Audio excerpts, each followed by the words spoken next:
fanatique show la kayo sak pase. M'pense que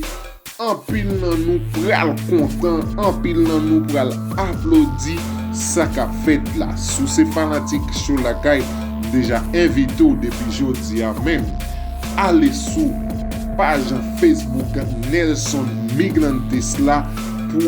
abonner et puis partager toute vidéo yo et puis pas oublier chaque dimanche 5h pour 7h c'est show Paola show la caille show ka promoter musique jeune haïtien yo a fait dans Chili et spécialement jeune qui nan te mouko yo. Amis m'a invité au al temps de messieurs yo al enjoy yo et pas oublier tout sou pot ko abonner avec Chanel li fait les sons fait ça kounya partager pas oublier sou aimer ça nèg yo a faire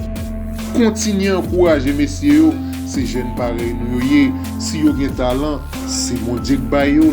show la caille camper derrière yo ou même ou doit camper derrière show la caille pour encourager travail là al pile